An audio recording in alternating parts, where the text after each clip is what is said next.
Hey everyone, Koroji Commander, Revenge in the Hobby Defense Course, formerly known as Hobby Toku Anime. Today we're going to talk about another part of our month of Mayart. Love is May, I can't do this song officially because of copyright. Yes, welcome to Mayart. And today we're going to talk about the second half of Season 2, or the Mother Rosa arc. An arc that sort of connects to progression, the current stuff, in the sense that they're both Asuna focused storylines, but this starts later because it's in the timeline than that prequel film. But anyhow, point is, today we're talking about Mother Rosa, today on Hobby Toku Anime. Hobby Defense Corp. Let's begin. Not further ado, let's talk about Sword Art Online Mother Rosa arc.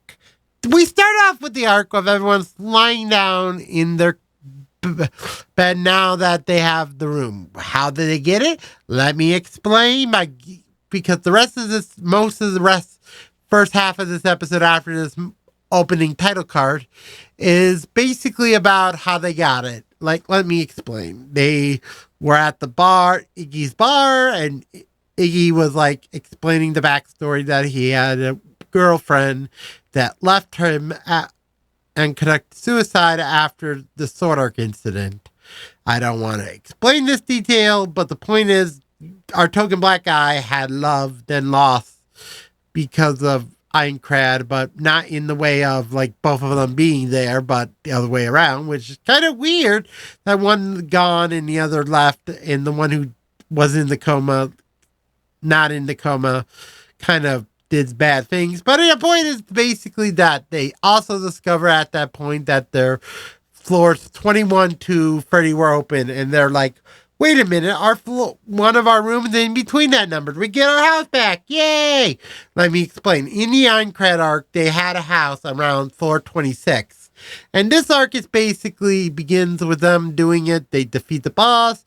Freaking Xenon now low level for some reason, because takes place a little before the Excalibur arc, before by a few days. They do that. They defeat the boss.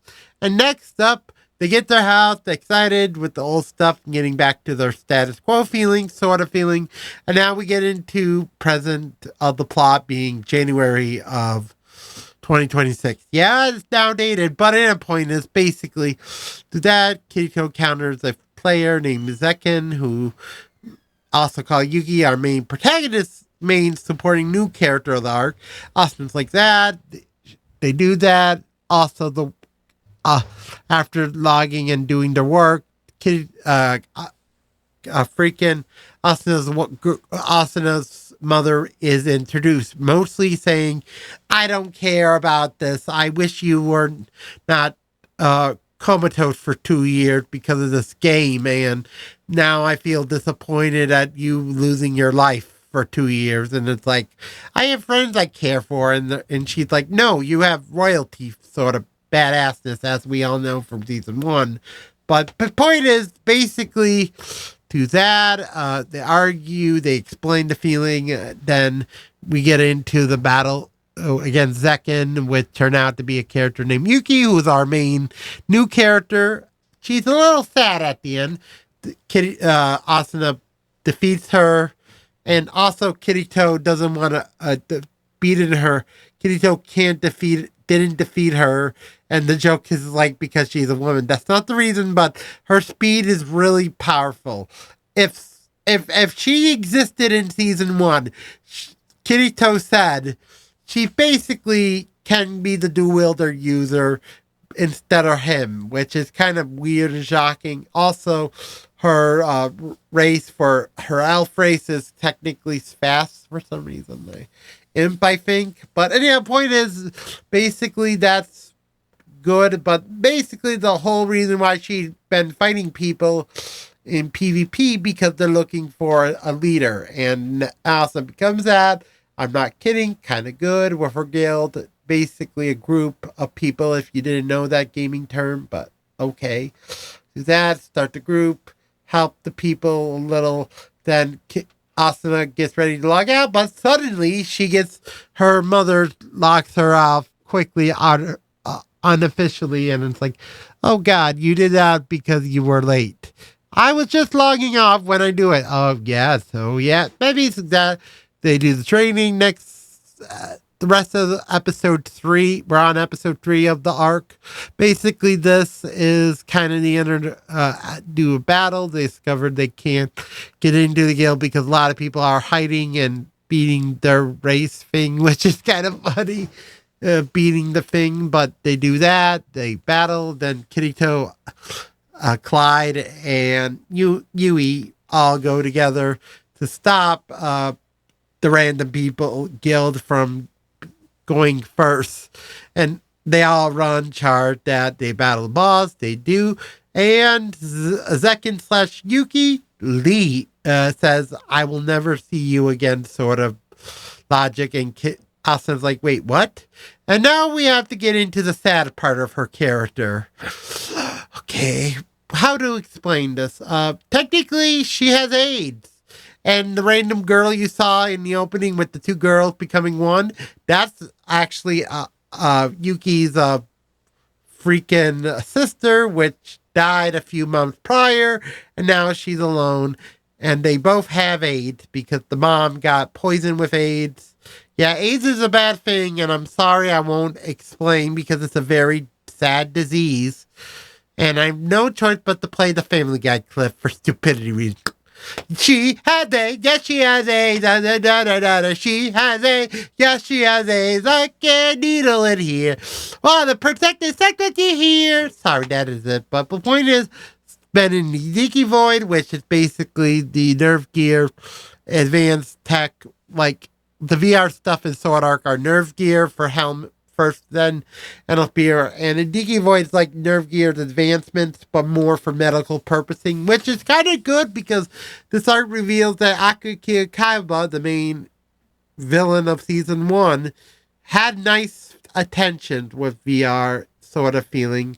But the point is, they do it. Second gives Asuna gets seconds 11 hit combo sword skill as a reward by helping now that she's going to die, which is kind of funny, but she dies, funeral, everyone's sad, they do that, they pass on the feeling that you should do. Also along the way, we also see Kitty Asuna using her backup account that they do explain in the beginning of this arc, and at the end mostly use it for the mom to play and discover the feeling of why she cares, and also explaining that Asuna's blonde hair you see in the show is now blue, mostly in game, because if you saw the first arc, she changed her color for her sword for Alfheim look, because in the original look it was kind of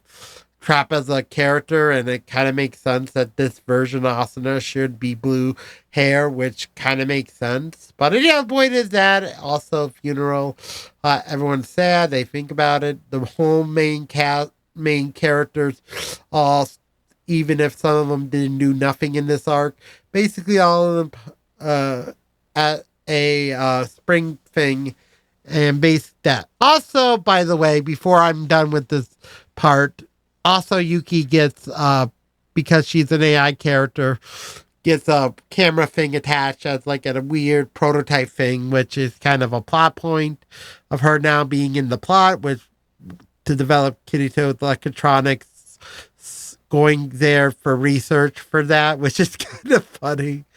Oh God, yeah, I feel it because of American Matter. But the point is, this arc is good, even if the main character of this arc only shows up in this arc as a thing, not Asuna, but Yuki. Rest in peace to her character being kind of a one-off for giving Asuna an upgrade for later on. But after this arc, we get the movie Original Scale, which I heard is not going to be the only Sword Arc original movie that's not based on the novels, because we're getting one in July, What that can be? Well, next time we're going to talk about the original story of Sword Art movies, original scale. Hope you like this video. Leave down below if you're liking the anime and like the show and like our new background. Hope you liked the video. Just come and saying bye-bye for now.